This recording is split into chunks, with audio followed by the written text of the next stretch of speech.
episode 96. All right. Anyone. Trying to come up with a sound effect, but then I couldn't. What you were doing. Then I realized we don't need sound effects because we're doing video now. We have entered the 25th century. Here we go. The 21st century in 2025. I'll get there. All right. Well, they say it's like riding a bike. Recording. Maybe we're learning to ride the bike with the video portion. Who said that? Who said what? Who said that? Inside joke. Aw, look at him. How's everybody doing? Good. We took a little break around the holidays, but we didn't really break from each other. We've still been hanging out. I had to see y'all all weekend. All weekend. Oh, that sucked. No, that was cool. What did we do? What did we do, Desmond? Why did we ask each other the exact same fucking thing? We took a trip up to Clan Country. I mean, up there where the clan still rallies. We went to Amicalola Falls, North Georgia. We did. Amicalola Falls. Our friend Amy got married. What'd you call it? Say it again. Amicalola Falls. That's literally what it's called. That's it. Amicalola. Sure. Okay. All right. Whatever. We did. Our friend Amy got married. So we got to celebrate her nuptials. So that was fun. It was a nice little weekend, or a day and a night, right? I've never been a fan of going to North Georgia. They stare at me like a leprechaun anytime I go places. Like, oh my gosh, we have not seen a colored person since the 90s here. So that was cool. But the wedding was really cool, you know. The place was really nice. We stayed in a nice little lodge. Snowy, like mountain lodge vibes. It was aesthetically very. We couldn't really see the mountain. The mountain was covered by a thick blanket of fog that we couldn't see more than 5 feet in front of us. But it was like entering another dimension. Ice was still everywhere. It was. We just went through that was the first round of snow when we went up there, so that was fun. LP broke an entire wine bottle. Oh. In a parking lot. That was rough. That was really heartbreaking. We had gone to the dinner, which was lovely. It was like a very small wedding. Our friend Amy was getting married. And we went to the dinner and we were going back to the lodge. And, you know, there were quite a few people that everybody was staying at the lodge and we were going to hang out by the fireplace. And so I saw somebody else buying a bottle of wine to go from the restaurant because like the bar at the hotel closed at 8 p.m. for some ungodly reason. And so bought a bottle of wine from the restaurant. We're walking almost like feet from the hotel, feet from carpeted ground. And I dropped the bag. Not even a fumble drop. Just like a I full don't even know what I did. I don't know. I think I was like readjusting something and dropped the wine bottle, and like I could collectively feel everyone's disappointment. Right? Counting on that bottle. Yeah, like we're in the middle of nowhere. There's nowhere else to go get wine, and so we see the mother of one of the brides, both brides, in the lobby, who. Small T happens to be good friends with Sutton, and we were just too scared to talk about that or her. Oh, yeah, we didn't want to ruin it. But she was like, you know what? You should ask the lady at the front desk if they've got wine back there. And I was like spoken like a true Augusta woman, you know what you're talking about. And so I went and sweet talked the lady at the front desk. And even though I told her I wouldn't tell anybody, and I hadn't, but now I'm realizing that I'm doing that exact thing on a podcast. Well, she may or may not have sold you a bottle. She may or may not. And like there were so many mountain lodges near Amicalola Falls. Yeah. So in the middle of nowhere, North Georgia. So yeah. Shout out to her. Shout out to her. We really appreciate her. She saved the night. Lo and behold, someone had a bottle of Crown down there. I looked over on the table and I was like, we came to party, y'all. Mad respect with this sober wedding. That's true. We made a lot of new friends. We did. Yeah. Met somebody I went to high school with. That was weird. That was wild. That was very wild. We're standing in the lobby down where they were getting married, I guess, right? And you were meeting Amy's with faces. brother's partner. and just out of nowhere, you know what? You from Fayetteville? I know you. Poor thing. She was like, do you? Catholic terrified. School. Yeah, she was terrified when I said the Catholic school part. But yeah. That's so interesting though. Because like I don't know how I was to her in high school. I don't know if I was nice or standoffish. The whole rest of the weekend, he was like, I really hope I was nice to her. Yeah, like I was really expecting her husband to like punch me Sunday morning. Like, hey, I heard, you bullied my wife or some shit, but I don't know. You know what? I'm really having a hard time picturing David hitting anybody. All seemed well. Yeah. She was cool. Yeah. Shout out to Amanda. Cool. Yeah. That was nice. The pod made it out the group chat, even though we quite literally live 12 minutes from each other in the same city. This is true. But I did come over and watch the episode that we're talking about this week, or the reunion part of the episode that we're talking about this week. Yes, very exciting. We had a whole live situation. I taught LP how to post on Threads. I have downloaded Threads. I am an elder millennial now. Look at her. TikTok, on the internet. Still haven't figured it out, but I mean, we have to. Well, we have to figure it out. Well, it's back. It's back. I have TikTok and I've opened it and I've like I've actually found some pretty good restaurants on TikTok. I use it when I travel. You know, your president, it's his saving grace. Mine. That brought TikTok back. Well, we all have something to thank him for now, don't we? Y'all, we are living in a dystopian novel. I fucking love it. No, he doesn't. If we've got to It's been a great week. He has to... you guys need to know my husband. He's not kidding. No.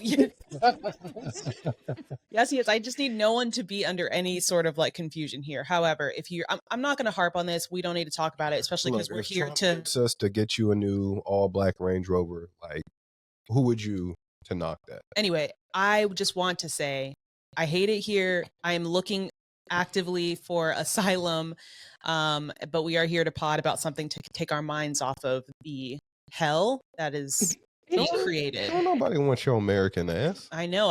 They can sniff it on you when you leave the country. They literally can. They can see us Americans coming from a mile away. Take pity on us. God. Yeah. Anyway, it's been wild. Like some of the headlines. Like I literally can't with the Gulf of America. Like that. Love it. I can't. I feel my blood pressure rising as we are like tiptoeing into all this. Fuck the Indian Ocean, the American Ocean. Right. Let's do it all. I mean, you're right. Let's rename them all. Oh, I couldn't. The American Canal. Right. Fuck it. Oh my God. Probably many people probably are probably down for it, but anyway, regardless of all of that, I feel like or maybe our household, our like physical is mimicking what's happening with like the downgrade or the demolition of democracy. Yeah, you guys got a spot of the plague happening over there. Gosh. I'm sicker than a prostitute in church. Oh my God. For real. I'm going through it, y'all. Problem is, so I got a sinus infection from somewhere, or an upper respiratory infection from somewhere. And typically, Desmond does not get sick. Like, never. I've had COVID. Carter's had COVID. As long as we've been together, I've never been sick. I got sick all the time when I was going into the office. And this is like the first time he's caught whatever it is that I brought home. And he's in the middle of it. I'm kind of on the tail end, but it's rough over here. My ear, nose, and throat cavities are on fire. Cavities. Not the cavities. It's bad. Bad. Cavities. So I'm sipping this tea. Yeah. Push through it. Not the orifices. The orifices and the cavities. It's bad. The struggle, y'all. The struggle. But you know what? Before we jump into this Bravo, we have a new cable box in our house. I'm not going to tell you the provider. I'm not going to tell you how I got it because it could be illegal. I don't know. We don't know. I'm just not saying shit. But I have over 1,400 live channels. I have all the pay-per-views. I have all the streaming services. So how we watched Bravo live the other night, you're welcome. That was we thank you for it. We thank you for it. It was, you were flipping through. You were getting like channels from Wisconsin, and we were looking through it yesterday. There's a 24/7 Harry Potter channel. Who makes that channel? I don't know, but thank you. I was watching Canadian news the other night. Yeah, they were talking about our, the tariffs coming their way. I was watching Indonesian game shows. It's a lot. It's a lot. So, how we were a couple months ago just enthralled by Netflix being in our home. Whew. Wow, you guys have really upgraded going from Netflix to, 1,400 channels is ungodly. Yeah, Come on. It's insane. It's insane. Is there anything fun that happened to you this week, LP, outside of our excursion last weekend?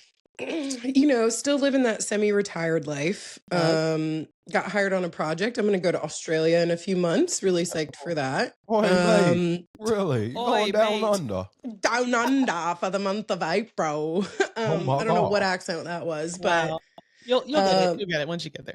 Yeah. I'll pick it up. They're Barbies and stuff. Other than that, just trying to get that stupid Aaron Pierre is Mufasa. Ooh. Aaron Pierre is Mufasa. You like my cousin. It's so he's your cousin. It's so catchy. The damn Jennifer Hudson show with these walkouts. They did one for Chris Peretti from I saw that one. Abbott Elementary. Yeah. It's like Chris Perfetti. It's great. Yeah. They're so catchy. I'm hating on that Mufasa ass nigga. Why? Why do we hate such a pretty boy? Because he's such a pretty boy. You're a pretty boy too, though. I'm just saying, back in my day, he would have some problems with me. Wow. Aaron Pierre is Mufasa. Hey, y'all chill. Desmond. Hurry. I don't know. Okay, we'll get it. We'll get it. Oh, man. What's going on with these bros? Yes, let's talk Bravo. It's been a couple weeks since we recorded. We are 4 episodes, I think, into Southern Charm right now. And we knew before Southern Charm premiered that Venita and JT had a little something happening. And then we didn't know what was happening. So Venita actually came out. Oh, pause. We knew they had something from the show, and then we found out that JT had a girlfriend who was not Venita. So Venita's come out. She was on a podcast, I think, and we got a little bit of tea from her that they were, in fact, dating, that he then ghosted her and then just popped up online with a girlfriend. So justice for Venita. I literally don't care what happened. Justice for Venita. Yeah, absolutely. But do you think, because LP, I know you've been watching, do you think that JT is just getting... Do you think the hate that he's getting from his cast members is justified based on how he's acting on the show? Because at first I thought it was unfair. I don't know that I call it all 100% justified because Craig's out there actually lying on his name and saying things that he did that he didn't do. But I think he does kind of bring some of this hate upon himself because there's just something kind of annoying about him. There's just something, the way he is, just his general je ne sais quoi is just not my vibe. It just doesn't. It's a different frequency. It's there's normal human frequency, and he just sits at a different frequency that nobody can vibe with. And so I think he brings some of that on himself just because of that. But I don't know. At the end of did you watch this past week's episode where they're all yelling at him for bringing that shit to Taylor? It's no different than what any of the rest of them would do, right? Any of them are there to create a story. And if there's a story around someone that one of them are dating or sleeping with or hooking up with or whatever, they always try and draw out that tea. So he's just doing what they all do, but he's just not good at it, so it feels very uncomfortable and cringy, Yeah. So I think he's not doing anything that the rest of them don't do. They just don't like cringy. Him. Yeah, they just don't like him. Okay, fair enough. Do you know anything about JT? I know nothing. Speaking of cringy, did you see the very end of that episode though, where he and Venita are kind of flirting in the alleyway after he storms out of his own home? I was like, where are you going? You have to come back. But they're standing in the alleyway and it's this weird sexually tensioned conversation that's I don't know, very coded, and he says I love you at one point even in it to her. He says that's what I love about you, or I love you for, or something, right? And it just the whole time. I like, my skin was crawling. I was like, if I was standing in an alleyway with this man, I would step 3 inches to the right. Like, there is maybe more, probably more. I think it's just the JT of it all then. Because I mean, if she likes it, I love it, but you can't change who he is. Yeah, if she likes it, I don't love it. So she's like, not me. Yeah. Okay, so you know Sheena from Vanderpump Rules. Yeah, punched that girl in the face. She allegedly, right, stood up for Ariana. I was like, who are you talking about? She did. Okay, so she actually has a memoir that no one asked for coming out this summer. Let me guess. It's called As Good as Gold. It should be, but it's called My Good Side.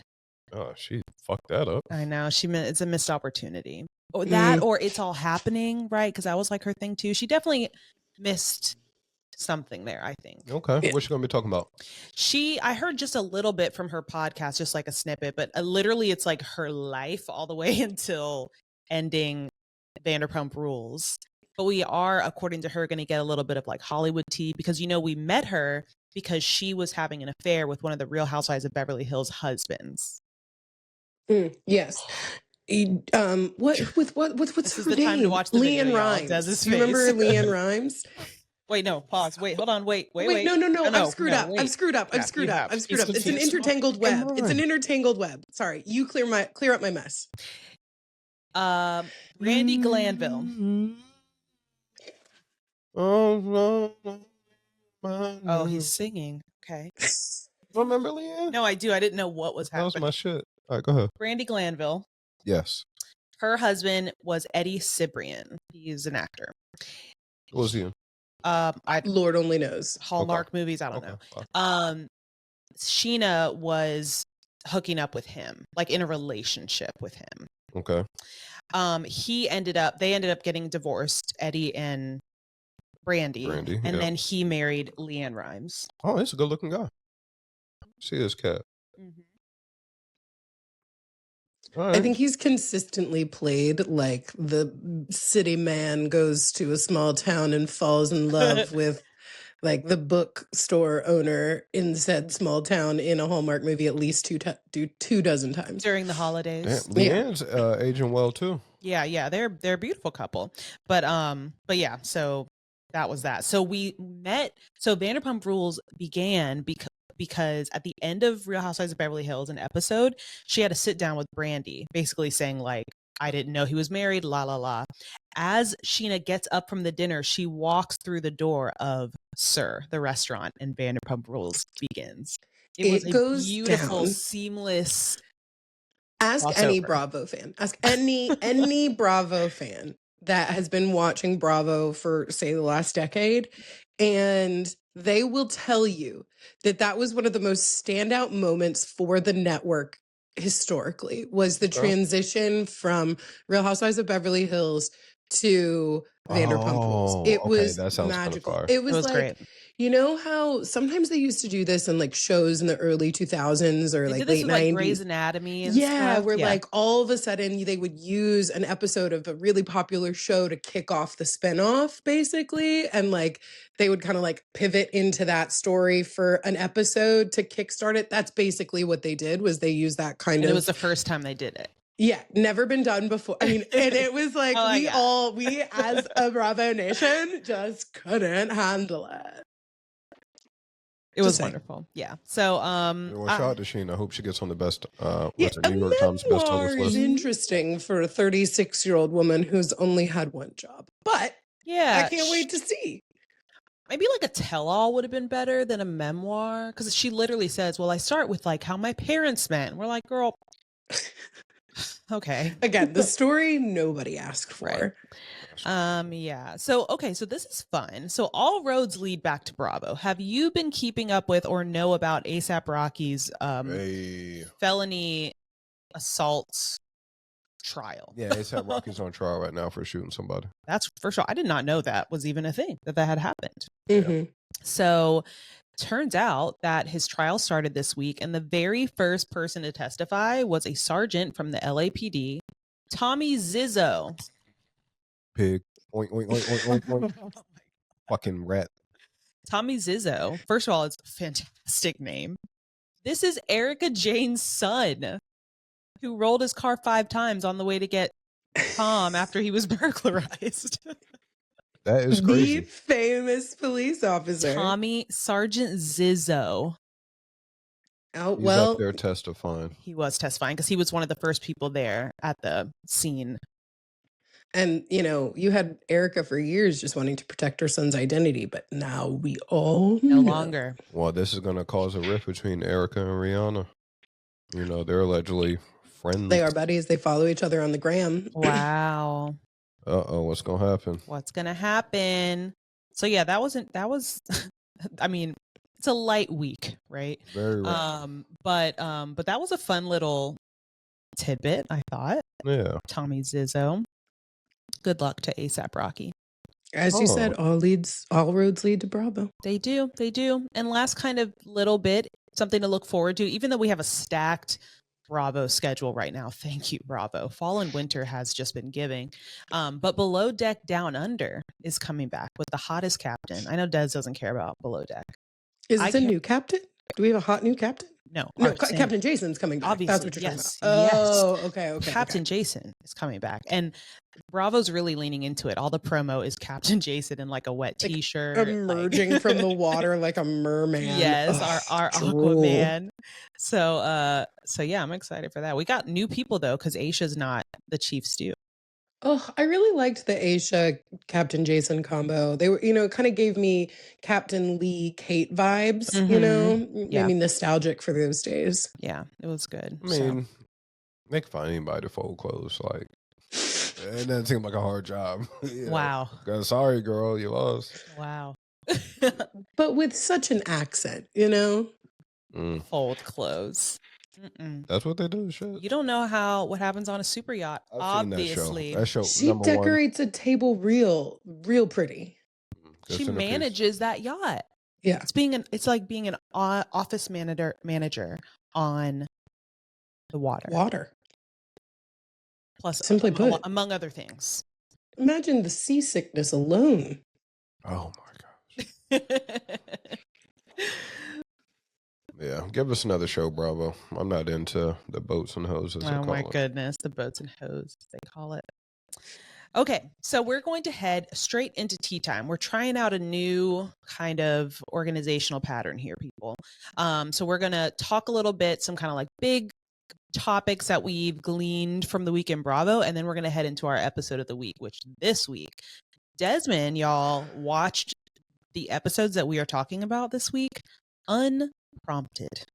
Of his very own volition. That's a damn lie. It is not a damn lie. It was not unprompted. The first one was. Nope. You had it on, and I just happened to be in the room. And he stayed. That wasn't unprompted. Standing very close to the TV, might I add. Mm-hmm. And I'm not blaming that one on vision problems. He was enthralled. Best episode I've seen. Oh, yeah. On Bravo. Okay, we're going to get into that. But for tea time, okay, LP, talk to us a little bit about some of these kind of big topics from the episodes this week. Okay, everybody, get your tea mugs ready. So this week, we've kind of seen this play out over a few episodes in RHONY. Lots to talk about RHONY, no doubt. This past week, it was chaos, but that's going to be our episode of the week for next week once we've got the first reunion down as well. So, but as these women have kind of been traveling around, they were in Puerto Rico and just before, and they were doing some shopping.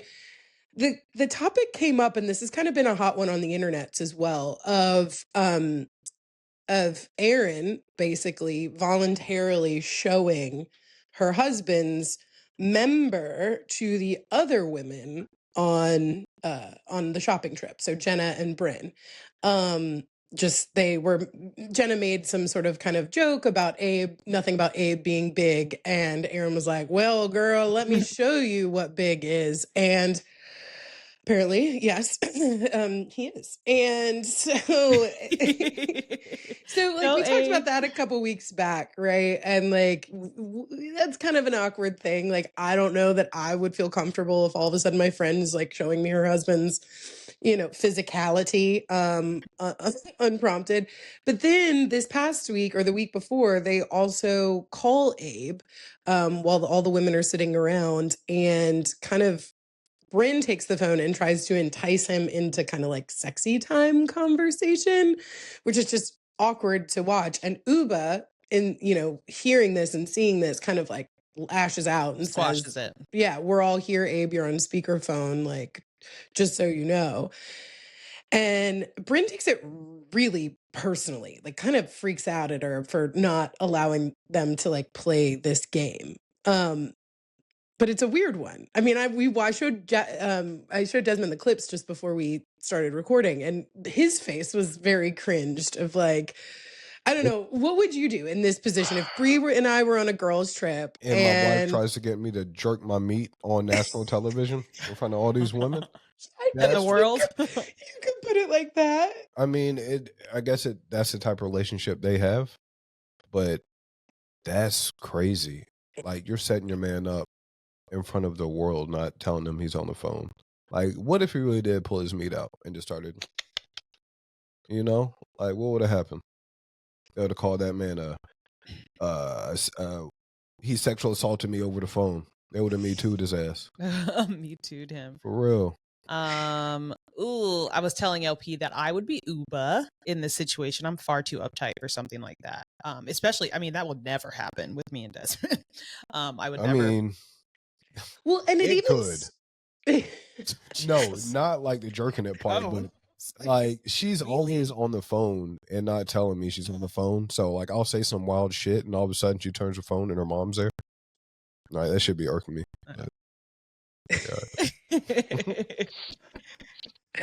I mean, and like, the initial ask when they're doing this is for Aaron to call Abe in front of them and for Aaron to try and get him to do sexy talk, right? Because it's like a dare almost, like which one of the women will call their man to like see if he'll do sexy time talk. So it starts out as Aaron doing it, and like Bryn rips the phone out of her hand and starts instigating it with Abe, which is even weirder, right? Like, the internet's really quite, I mean, especially after this past week, like, the internets have turned on Bryn and like her over-sexualized kind of childlike behavior. But this was particularly awkward. I just can't imagine a world where, even if we were doing this as a joke on Desmond, where I would grab the phone and be like, "Tell me what you're wearing, Desmond." Like, like, yeah, pull it out. Yeah, she told him. Yeah, she did say that. Another woman's husband to pull it out while she was on the phone, and she said, "Don't be weird about it." Like, now you sexually assaulting me. What the fuck is going on? I did see online that Aaron said she texted Abe before to say, so he knew, like, right, what was that, whatever was happening was a joke. I still, and like you said, maybe that's their relationship, whatever, but I don't know. I'd be kind of like Uba, like, no, this is weird, and that's your husband. Or just walk out and not say anything. Like, I guess. Don't be like, I see both sides of it, but I wouldn't be Uba. Like, if you felt uncomfortable, just walk out. You're not married to this man. You don't have to save him any grace. Like, if they want to make him look like a fucking fool, let them do it. Who are you to say this white man? I do think that Uba I think she just was overreacting on a lot of things on this trip until the last night. And then I was like, all right, Bryn. Justice for Uba in this one, because she's maybe deserved to lose her shit. She hates Bryn. Anything Bryn did on that trip, if Bryn was breathing in the wrong direction, Uba was pissed. So I think anything that was happening was going to become an issue for her for whatever their own reasons, and like you said, we'll talk about it more next week when we really dive into RHONY, but I think it's mostly because she just hates Bryn. Yeah. So anything Bryn was trying to do, she was like, no, I'm not here for it. But I am here for the reunion though. I can't wait. Jessel lays into Bryn. Finally gets her like revenge. Not revenge isn't the right word, but like is able to stand up for herself, because she constantly picks on Jessel, and like Jessel just kind of takes it because she's more of a meeker personality. She's mean to Jessel, and she finally gets her back. Yeah, I can't wait for the reunion. Yeah. Okay. So, I mean, this isn't really, there's no debate here. I think all three of us sit on the same side of this topic of like, no, thank you. it's really cringy. I get it. It's for reality TV. Like, we're trying to create a moment here, but RHONY's be whole more thing, creative. Like, why is everything a prank? Like, everything is a prank for them. Like, saying that Rebecca was pregnant with some other man's baby. Haha, is it just a joke? Now, the pube thing with Jenna, that was funny. What happened with some pubes? So Jenna, I don't remember how or why, but there's this picture of Jenna's like pubic hair, and it was just like very, very straight, just really straight and like long. And so they what the fuck is going on? Yeah. And so they ordered like on Amazon these like hairs, and they all put them like in their bikinis. And so when Jenna came out, they all were just like very slowly like showed, look at my long pubic hair, to make a joke at Jenna's. That was funny to me. Because Jenna was okay with it. That's why it was funny. All right. Yeah. But yeah, I'm done with the jokes. I'm done with the pranks. Let's get the reunion, and then let's move on to figure out how to take them out of their sophomore slump of a season. Yeah. I mean, I had my own kind of personal I did my own scientific analysis on RHONY, of course. And I think, when I was watching them out to dinner, like that first dinner in Puerto Rico, where Uba just basically like kind of loses on Bryn, for a moment, I was like, these women actually, I think, kind of like each other too much to be able to, and seem to get along too much to be able to create decent television, right? Like a lot of the other franchises, they've either figured out how to manufacture it or they don't seem to like each other. So therefore they like talk shit about each other. But like those women actually, they all looked like they were enjoying each other's company, talking about their kids, talking about their families. And I enjoyed watching that for a little bit. So it feels like they don't know how to create the drama. So to your point, they're having to manufacture like this kind of stupid petty stuff and do pranks and stuff that isn't really make for good television because they're like civil women, except for this past week. Lots of incivility. Agreed on all fronts. We'll see. Yeah. Well, let's hope that they've given us some tea to go into the reunions with. Speaking of tea, this one's another kind of hot topic. Real Housewives of Beverly Hills. We get into it this past week with Kyle texting PK. And we all know that PK and Dorit are separated. We know that PK and Mauricio are really good friends, and that when they were all couples, still they would hang out together. And PK and Kyle got along really well. Now that they're divorced, the women and the internets are basically chastising Kyle for maintaining any level of a relationship with PK. So, I guess the question to the group is like, is Kyle's behavior crossing a line? Is texting and liking and things on social media that he posts, a line too far? So, I mean, I obviously have thoughts about this, but let's say we were to break up or in the middle of something like wild and Jay was texting me. How would you feel? That's different. That's guy code. We're talking about Kyle. She's a woman. We got to stick to y'all. So how's it different? Because this is woman code that she's breaking. This has nothing to do with guys. So let's, Well, then what's the guy code for that? Doesn't matter. Yes. What in the world? So the question is Kyle wrong for still texting Dorit's ex, right? Right. So let's reverse it. Let's say if something's going on between us and LP was still texting me or liking stuff on Instagram. Yeah.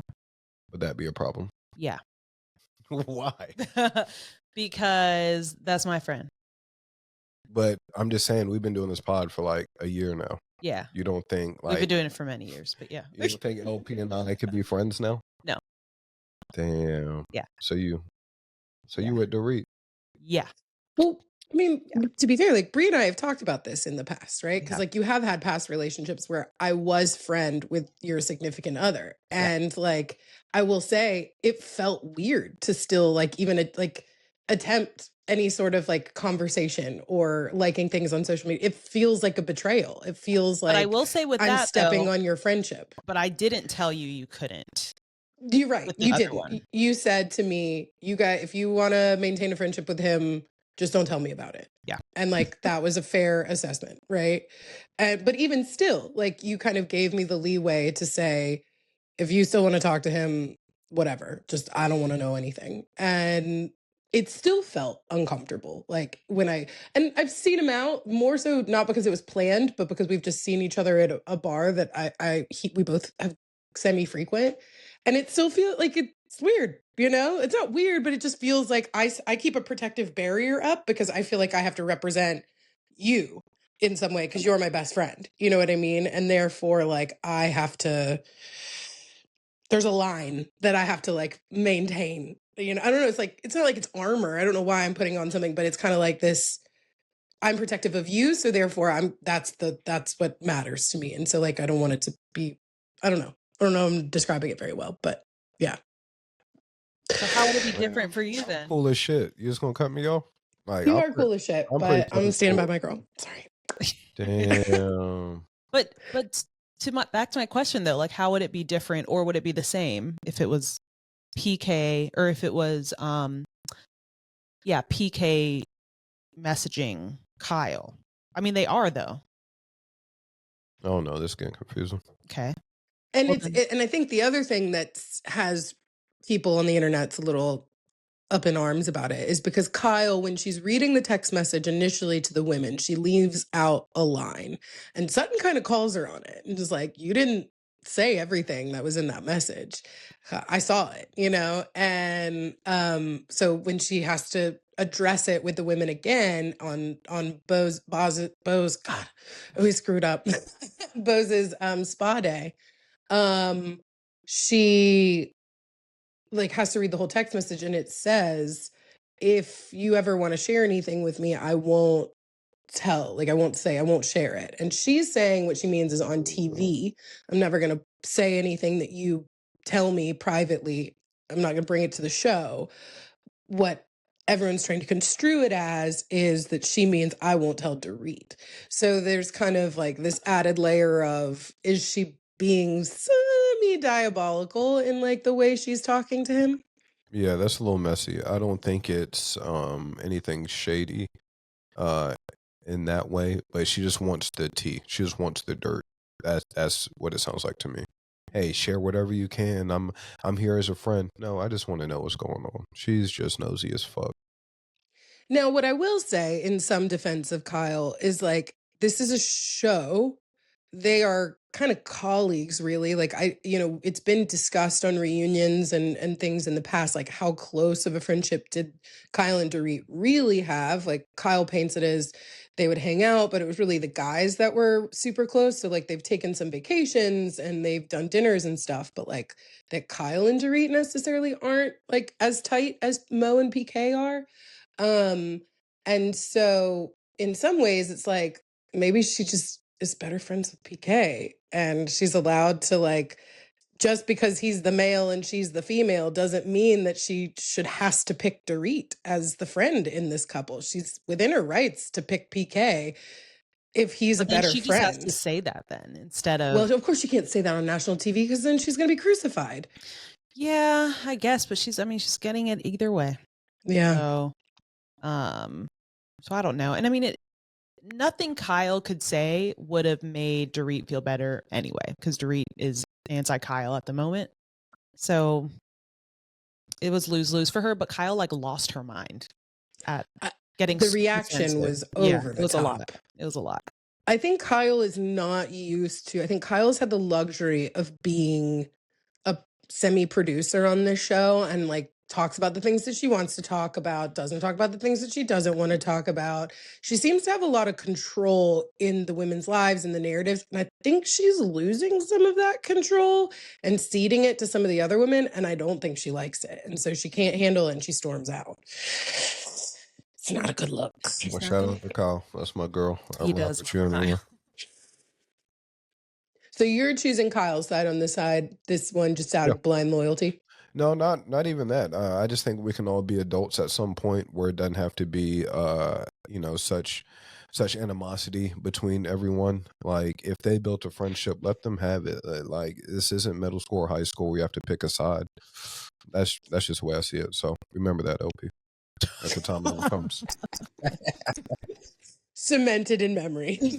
Just here, I'll say it now, Desmond. No matter what happens, still love you, man. What's up? But we all know that you guys will have the happiest marriage until the end of times, and the earth will crumble before your marriage will. So yeah, somebody's gonna die. That's just it. Somebody has to die for the other one. Guess with somebody else. I mean, well, that's not wrong. Okay. Well, I think that's the tea for this week. We've got a heck. I know, right? We got a heck of an episode of the week this week. I cannot wait to talk about it. Me too. I'm actually excited.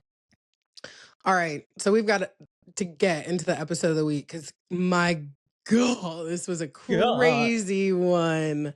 I've never experienced a piece of television so both juvenile but genius all at the same time. I felt like I was transported to a middle school lunch table. It was great. Almost a perfect ending of a perfect season if we're Frankly, really honest. Put the crown on. They deserve it. These women, I'm going to miss them, frankly. I sent you guys a clip this morning that I saw on Instagram Reels of like, it was like this Birds of a Feather by Billie Eilish, and it was playing over this beautiful montage of the best moments of this season. And I got a little tear in my eyes. Like, I'm going to miss these women. They've provided a lot of quality watching.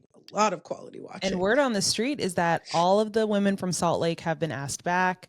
How could they not? Capacity. I mean, they all sign the contract. Do it. Dotted line. Give them 2-year contract. Could this be like the MLB, right? Like, can we get or get them right MLB? Why I chose that sport league, but right? Get them like long-standing contracts.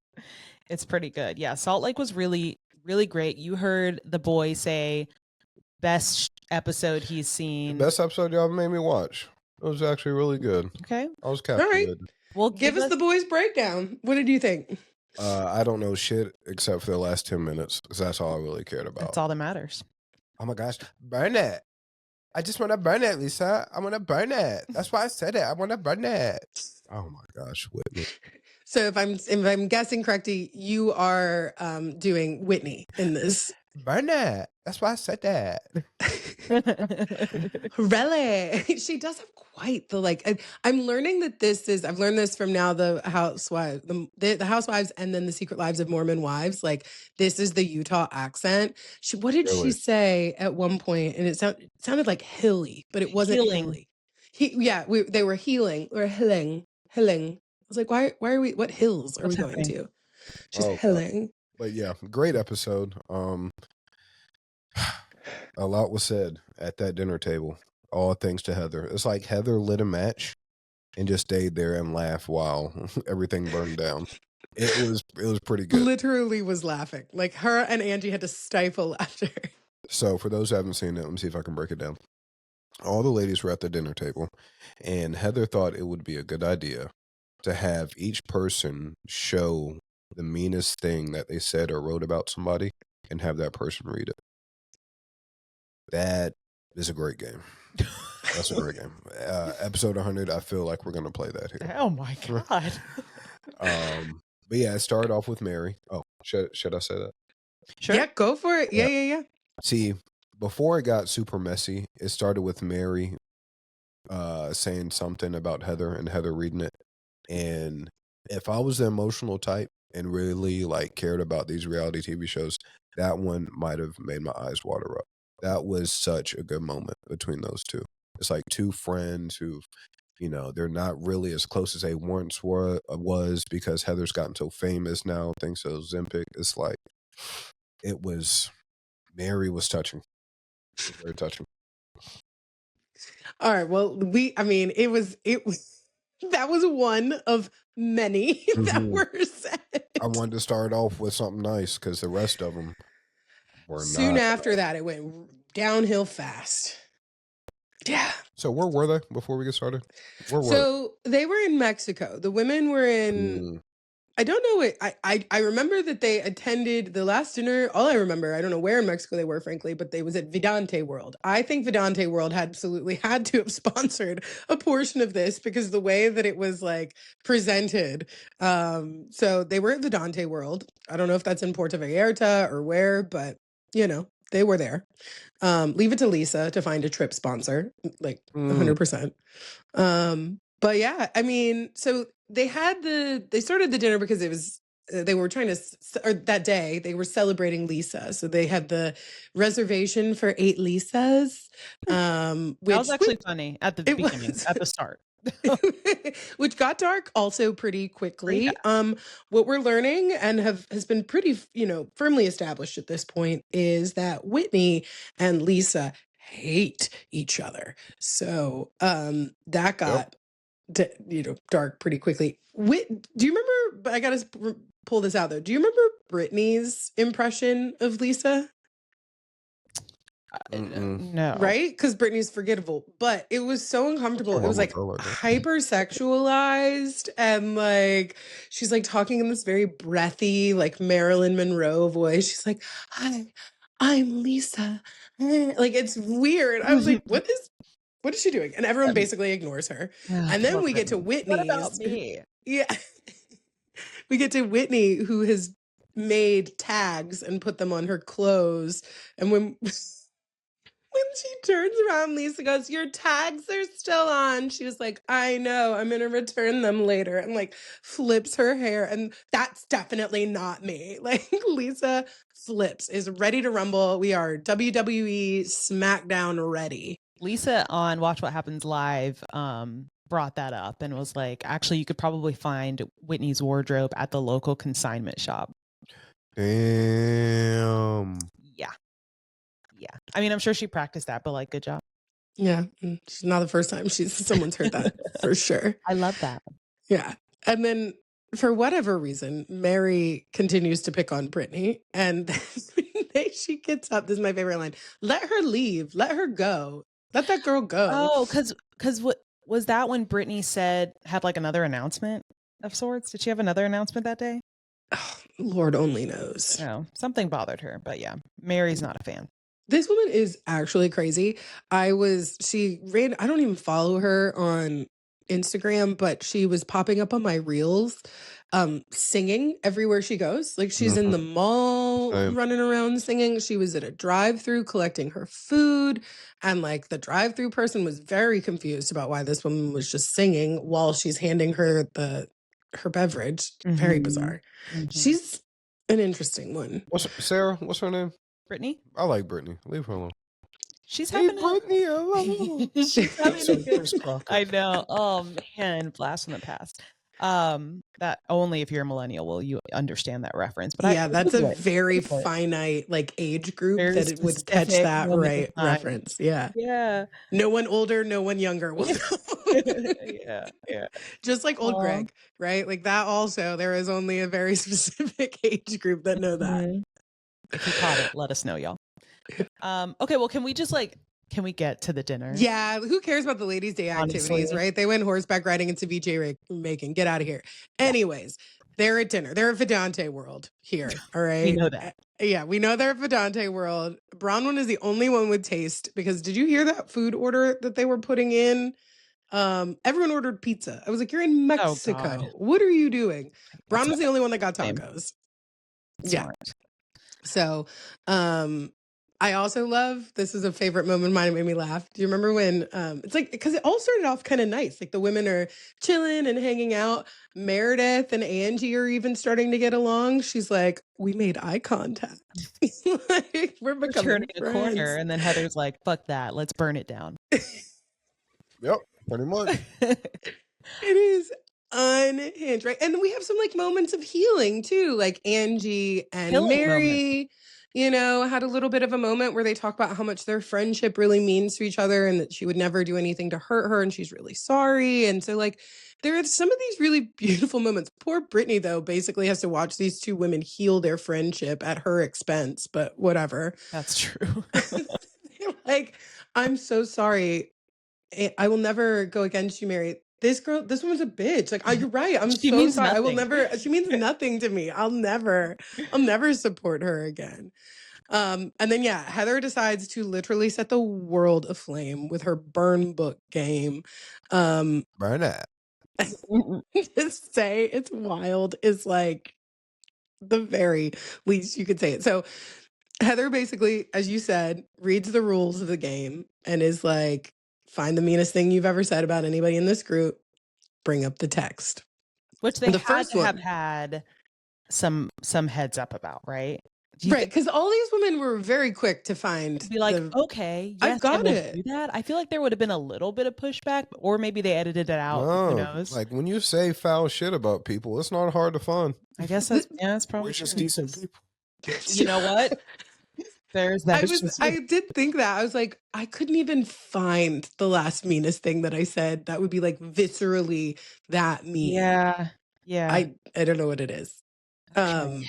But yeah, so she's like, basically, pull out your phones, bitches. And they're like, okay. And like, because some of them were screenshots, which I thought was savvy because like Mary's in particular, for instance, when she hands the phone back to her, you can see it's on a camera roll. So it's not, so she couldn't scroll up or down, right? And like, that's strategy. So, but that's how we start is like you said, the one about Mary to Heather. Do you want to read that one, Desmond?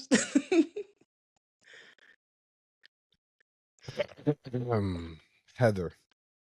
From day one, I never felt accepted by her or included as a part of this group. She changed once she became successful. I think it went to her head.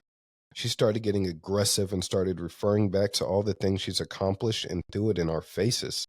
And instead of being grateful for her blessings, it changed her to become competitive and super mean, all while she was on Ozempic.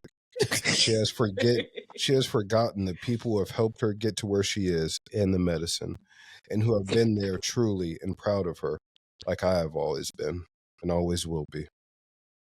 Thank you for that creative license in there. I really appreciate the emphasis and that you put on certain words. Oh my God. Well, okay. First off, when has Mary ever supported Heather? When Heather got skinny. She makes so much fun of. I mean, remember the line, Gucci doesn't, she had to sew two tops together because Gucci doesn't make things in size 14.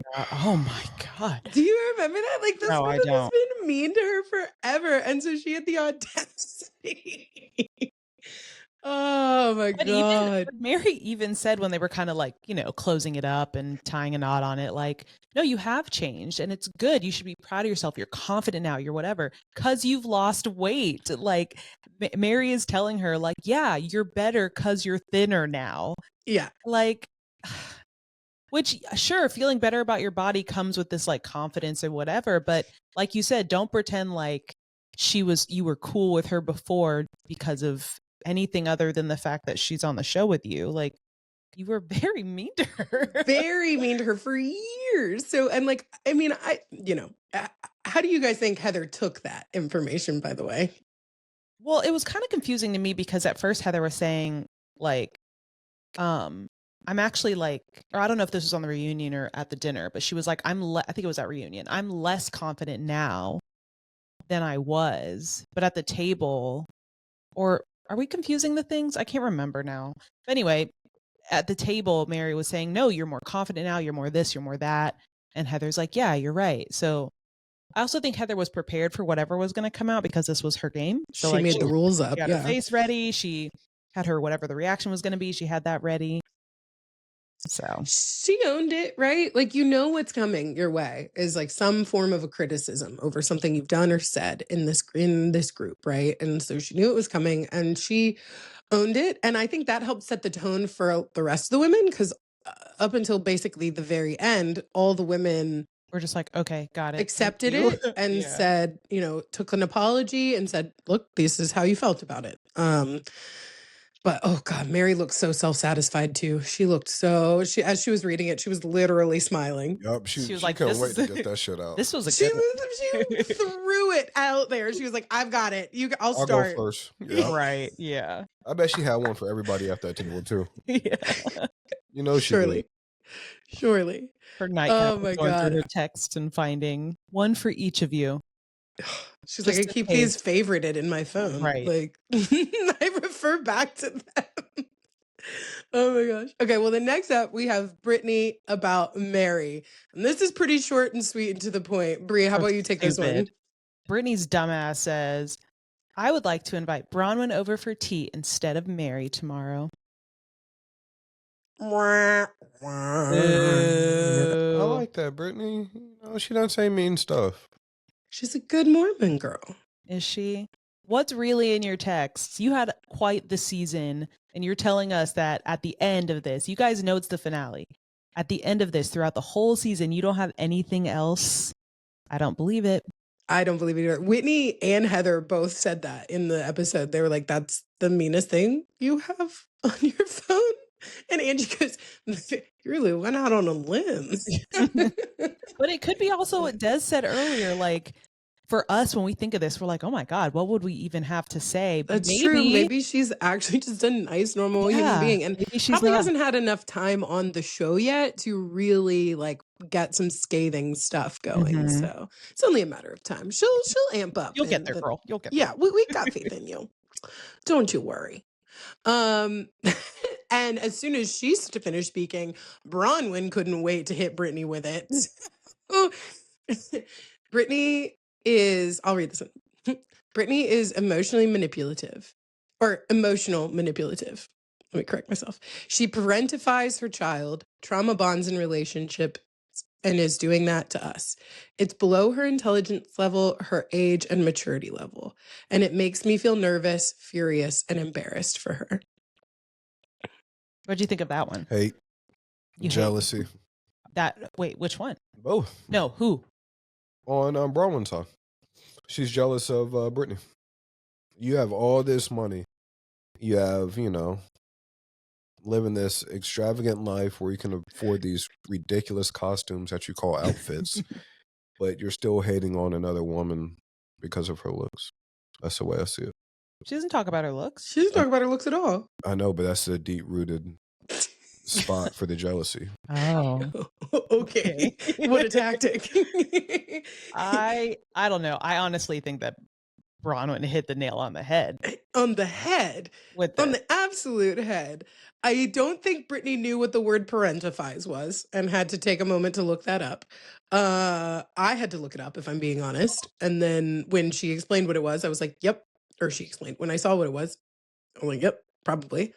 But she does say that all of that is below Brittany's intelligence level, below her age, below her maturity level, kind of saying you're smarter than this. Like, you don't have to do all of this. Or is okay, that's the equivalency of like a bless your heart, you know?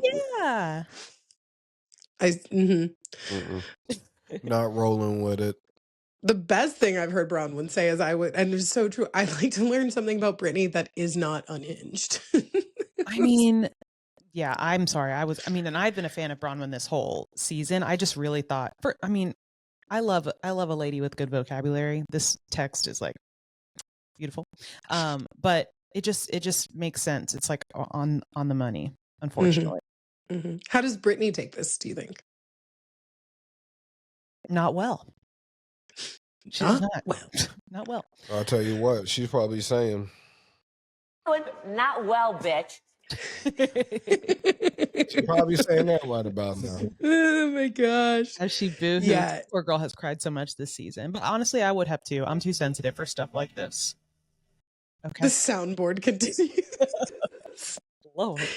Oh yeah. Brittany kind of doubles down though and is like, yes, I'd like to still be friends with you. She's like, yes, I want to be on this show. Give me a snowflake. Please. Yeah, no. Oh my God. And then we get to the best read of the night. Oof. It's not even worth us trying to replicate this. We're just going to have to roll the clip. Insert here. Damn, that was fucked up. So dark. That so was dark. The best thing I've ever heard on Bravo. I think he, like, when he was watching it, first of all, his mouth was open, like, to the ground pretty much the whole dinner because of this game. My jaw dropped. Oh my God. But right. Angie? if Angie didn't deserve Center Peach before now, like, this got her to the front of the line, y'all. Look at her. She's already crying. Stupid I ass. know. The lack of remorse. And as the woman is saying, I like your business plan. You've got a husband with one foot in the grave and one foot on a banana peel. And she's like, this bitch, why is she crying already? It's not that bad. It's gonna get worse. You all lucky I couldn't find my motherfucking horns, because one foot in the grave and another on a banana peel. Angie, why'd you say that? Oh my God. Oh, it's so dark. Another just verbal, just masterpiece, honestly. And Brownyn reads it so well. Like, yeah, maybe it's the combination of the two. It is. It's the way she's like saying it. She's leaning into it. She's, it's like doing the voices in a child's story, like it just brings it all together. Full depth of the story. And I feel like Brownyn did the voices. And then like you can see the tears start forming from like the second sentence in. I was like, oh, this is gold. Because she can see what's coming up. Then she's got to read it out loud about her own husband. Woo! And she takes it, right? Like she takes does, that on the chin. pill. And is Angie wrong?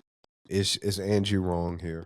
Brownyn's trying to convince us that we're all wrong. That she's not a gold digger. That she actually loves her man for who, his looks and his all the things, not just his money type of situation.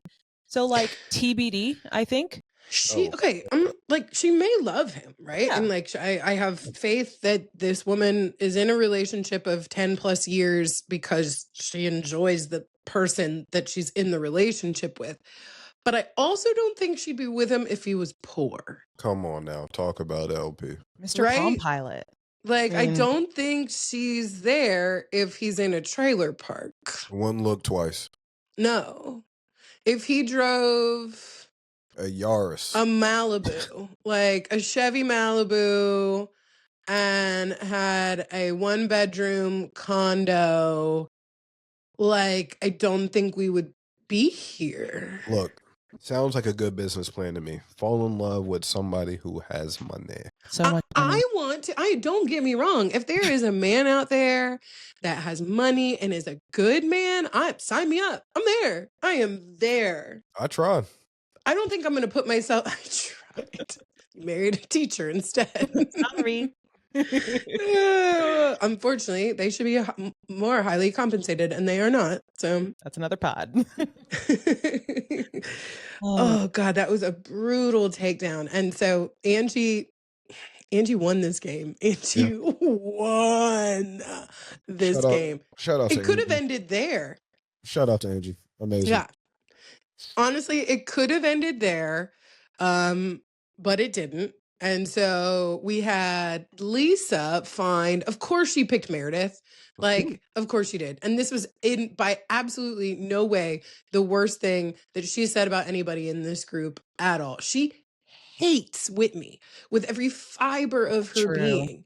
There is a text message in that phone reading that woman for filth, for sure.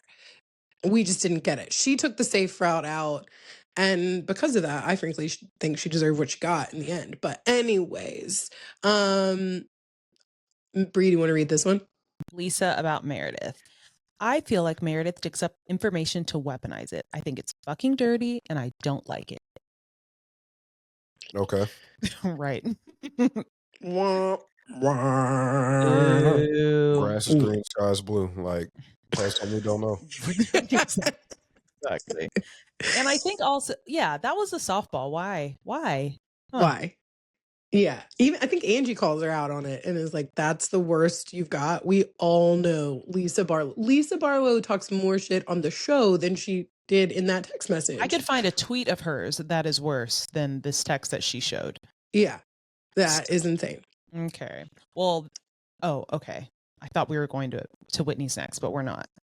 Yeah. Almost there. We're almost there. We're almost to the deep read. Okay. So next up, we've got Heather about Whitney. I'll do this one because I personally want Desmond to read the last one. Whitney is a low-life, thirsty piece of shit. She sold her soul for fame and recognition. She's a snake, and I should have never trusted her.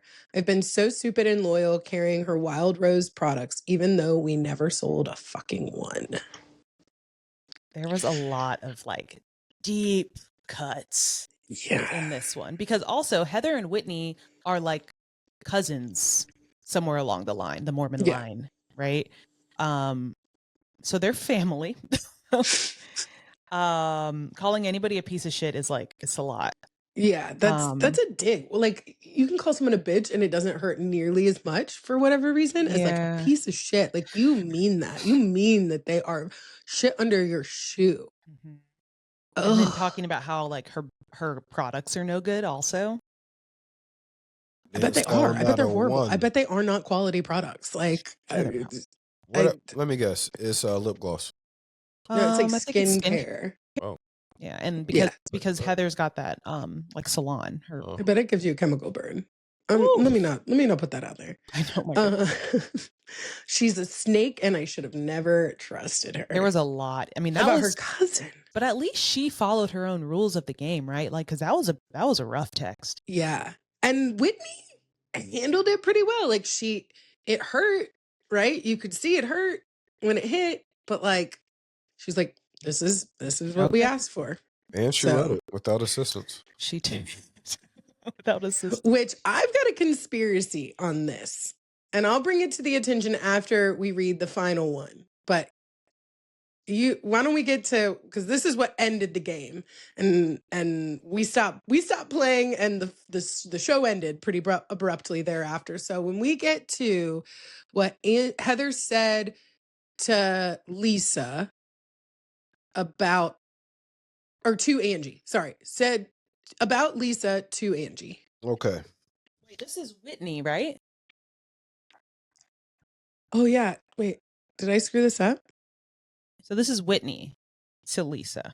Whitney to Lisa. Yeah. Clearly I typo. Okay. Why'd y'all want me to read this one? I don't know. Oh, y'all got jokes, huh? I think because this one oh no, you're reading. Anyway, read. So, I was at a party with Justin, and a woman approached us saying that if we ever wanted to bring in a third, she's our girl. In fact, Lisa and John. That's what say can vouch. In fact, Lisa and John can vouch for her because she has made out with Lisa while jerking John off. Wow. Okay, my question for you, Des. Obviously, this game is like, yes, I've done why? What? Obviously, this game is wild, but do you think that it went too low because now this text involves a husband? Like, it's not just about the woman, but it's bringing like an extra party into it. No, it's the rules of the game. If you want to burn it, then you gotta say it.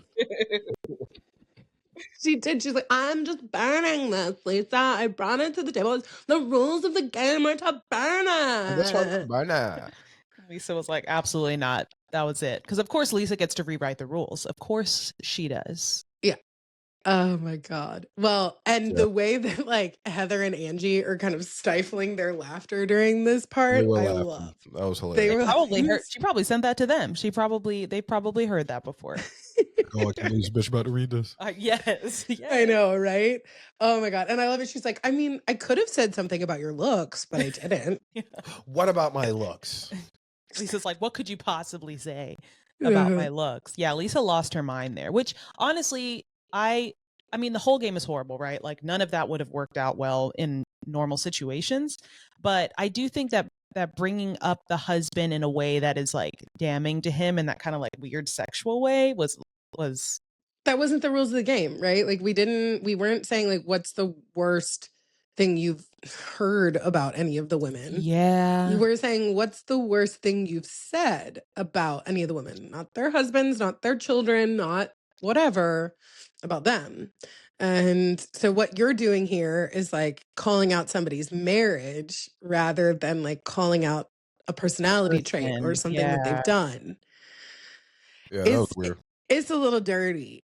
One of my favorite, not my favorite, but a funny part of this was Lisa trying to make an example of this, then turns to Angie and says, well, what if I said I heard Sean does circle jerks? That her husband does circle jerks. And Angie's like, how did I catch this straight? Why is all of a sudden is my husband involved? And this is Lisa's attempt at like, no, I'm just saying like hypothetically. And she's like, okay. Yeah. Metaphors do not work with these ladies. No. Like, never attempt a metaphor. No. Oh my God. It was bad. It's not a good look. And I agree. Lisa said this in her confessional, and I agree with her. Like, this isn't a burn book item. You're not burning this item. You're burning this friendship to the ground. You're now instigating a rumor about my marriage and about my husband rather than like trying to shut something down, which is what we're attempting to do here. So doors closed. I'm not interested. Do not ever speak to me again. Does it shock you that Whitney misunderstood the rules of the game? She's kind of dumb. Oh. Well, I have a conspiracy. Back to my conspiracy theory. Okay. I think Whitney and Heather were in on this game together. I think the reason Heather brought it up, the rules of the game created the game so that Whitney could read Lisa for filth and not be held accountable. And that's why she chose to read the text message about Whitney, was because then Heather could be forgiven. Right? If it's I said, I'm going to bring up this text message that I sent about you. You know about it. Like, I'm telling you now. That way you can, I'm not starting new shit with somebody else. And you get the opportunity to read Lisa for filth and insert this story into the narrative. The only reason I don't 100% go with that is because Heather is tight with Lisa now. So I don't know if I think Heather just wants to make good TV. Which I really do. I think I'm not going to say that she's not friends with these women. I do believe it's like survival, right? Like you form this like kind of trauma bond so that you're friends on some level, right? But I think Heather is like the on-stage producer. Well, thank you, Miss Gay. Yes, you're doing a great job. We loved it. Oh, wow. She introduced some unhinged games into this episode, but I am here for it. Between the Lisa impressions and the burn book revisited, this was a viral episode. It was wonderful, which led into like a pretty lackluster part 1 of the reunion. So there's really just not much to say about part 1. Maybe in the next 2, if it's very exciting, we'll come back to it. But watch your tone. No, you watch your tone, buddy. And that was in the last minute. Buddy. Man, John will wash the shit out that old man. You better watch who the fuck you talking to. Oh, you're on Team Barlow. For the first, John will beat the brakes off his old ass. I love that you know his name. John is the fucking banana peel she was talking about. John will put that motherfucker in the grave. Oh, I love it. That is so funny. Oh, what a game. What a game. Speaking of, we got a game today. Game time. The game master's been working her magic. And now that we're on video, I've made it a visual game. Oh, I am excited. Yeah. Okay. Yeah.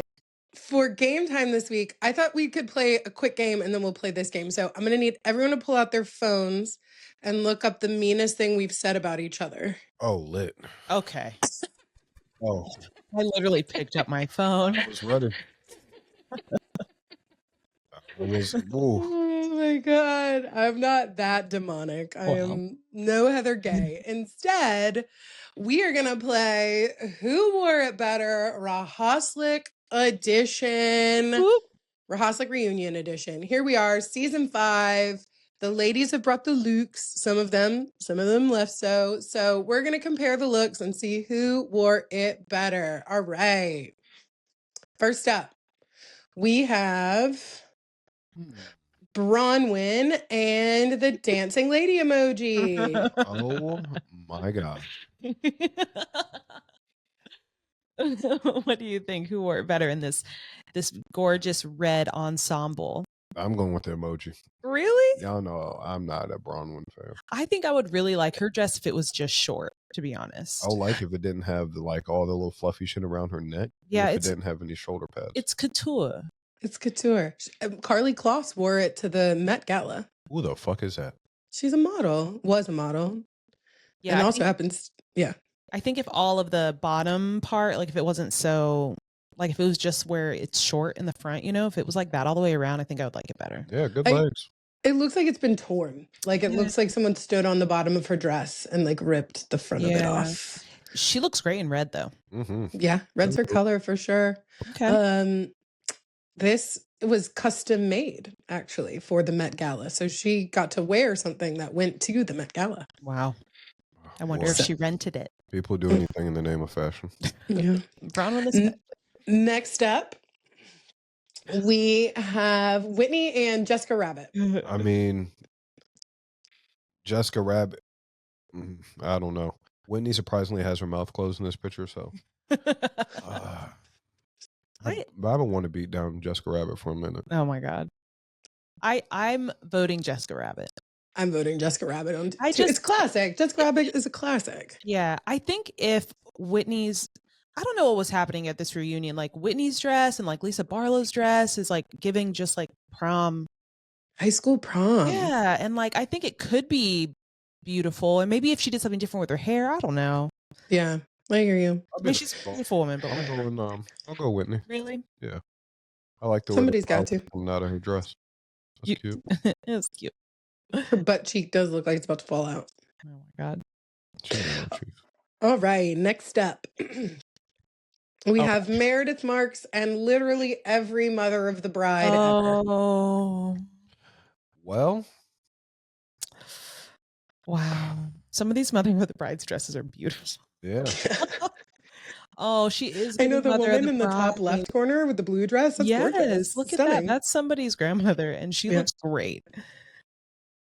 Ooh. So what I will say about this dress is it is custom made by Brooks Marks. So her son made this dress for her. Well, good job, Brooks. So we give a little bit of points there and a little bit of grace and leeway, but she's not even giving mob wife. She's giving mob grandma for me. I mean, if Carter made me something like a shirt and I was on TV, that shirt would be good for like the regular season. But when you're in the postseason, when you're in championship things, you got to go with something a little bit more classy. Sorry, Carter. That shit's going in the garbage. The cape didn't really do it any justice. I think without the cape, it's a little better, but the like little fur-lined coat thing that she's got, it's not complimentary. Yeah. Well, sorry, Meredith. Yeah. Not here for Next up, we have Brittany and the Super Bowl logo. Y'all not gonna do this to Brittany. Y'all not. I'm sorry, because Brittany was the best dress out of everybody. Brittany looks, I don't think she was the best dress, but I do think that she looks great. Look at her hair looks great. She's definitely been doing some hair treatments. Thermatique. I'm a little upset that she didn't get the brand deal, that Lisa got the brand deal, but whatever. Yeah. So I'm going to go Brittany on this one. Brittany looks, to me, I like it, but it was definitely giving me Super Bowl logo vibes. Okay, next up, we have... Rightfully so. We have Lisa and a macrame door curtain. Listen, the curtain looks great. The curtain looks great. I hated this. The curtain's where it's supposed to be. Yeah. Covering a window, not on Lisa's body at a reunion. That dress was bad. It's not good. If it was maybe strapless and then she had like a really fun necklace or something, and her hair was, I know her hair never goes up, but like, I don't know. It just wasn't. It wasn't the look. It wasn't. And it made me start doing a little bit of research on macrame weavings. And I'm like, maybe that's something my office is missing. I don't know. Wow. So, yeah. Next up for the ladies, we have Angie and a pink loofah. Oh, see, I really liked Angie's dress. What? I thought she looked really, really pretty. Yeah, if she's going to a quinceañera. It does look a little floofy now that I see it from the side. A little loofah-esque. Yeah. It's a little better from the front. This was not the first thing. The loofah was not the first thing that came to mind when I saw this dress, but I wasn't putting a picture of that up on the internet. So I put a loofah instead. And but yeah, I thought Angie looked beautiful though. I do think for me, Angie was best dressed. It was fluffy. Do you want to take a stab at how much this dress costs? Shit, look like about $1,000. $3,200. K&G. 11 grand. Okay. It is an 11 grand Oscar de la Renta dress, and she complimented it with $2,500 Jimmy Choos. She was the most expensively dressed person there. Now, it's hard to quantify. I did watch a short video on how much all of their looks cost. Most of the women were in the couple of grand range. Wow. But she took it to the next level. She got You got to. Yeah. Hard to quantify what Brownyn's look cost because it was a custom make for the Met Gala, and hard to quantify what Meredith's dress cost because Brooks made it. But the rest of the women kind of fell in the like $2,000 to $5,000-ish range for their outfits. Brittany's was like $500. Apparently, Brittany was slated to wear this dress, but had to change her outfit because Angie's wearing it. How was Brittany going to get that? That was a good decision. Yeah, I was a little confused as to where Brittany was getting the 11 grand dress from, but that's neither here nor there for me to speculate on. Okay. Or it is, because we have a podcast about speculating on these women, so maybe it's 100% within my purview. Okay, next up, we have Heather Gay and every girl that went to prom ever. You know what? Maybe that was the theme. Maybe, every season's reunion has a theme.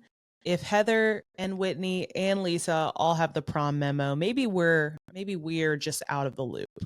I don't know if you can tell or not, but in that photo where it's like the 10 white girls lined up, you're in there. Literally 4 of them are wearing that dress in just different colors. Yeah. Oh yeah, I see it. Oh yeah. Oh wow, yeah.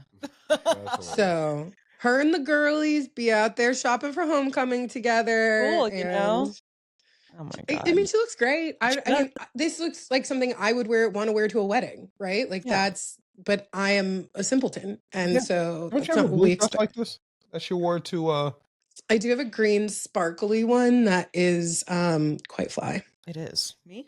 Girl, I want to talk about OP. I don't know her. I don't know her clothes like that. I was like, oh wow, does she? Now that would have been weird. Yeah. OP, don't you have this in your closet? No, this looks like the one you wore to your friend who lives in Noonan. Cassandra's wedding? Wedding? Looks like your blue dress from that wedding. We'll post a picture, y'all. Yeah, I didn't wear a blue dress to that wedding. Maybe it's a who wore better, Brie versus Heather. We'll do that one next time. Sure. We'll find it. It's not a blue dress. You'll see. You did. Next up, we have Mary Cosby and a phoenix rising from the ashes. Oh my God. She is, though. I mean, girl came to work this season. She was clocked in. Loved it. I like her outfit. Like, gives me Wonder Woman meets Gladiator. It is. Yes, that's a good one. That's exactly what she was this season. Yes, she was. I like it. I'm not a huge fan of the neck piece. It's like kind of giving me like gold dog collar vibes, but I like the dress a lot. And she looks great. Her hair, her makeup, like the look is great. Okay. I didn't even know Mary had breasts, but she got them out. Good for her. I think that's the last one. Are there any others? That's all. I think that's the looks. Yeah. Okay. Cool. Okay. Round of applause. Yeah. That's a video exclusive for our YouTube channel. So if you are listening to us on the audio platforms, get over to our YouTube page and watch Game Time. Mm-hmm. So we've got a St. Andy to give out before we head out for today. I'm a big fan of this new girl. So have you been watching Southern Charm? He has not. I have. I know Desmond hasn't. That question wasn't for him. In the same way that I fielded the question about the dress, it wasn't for me.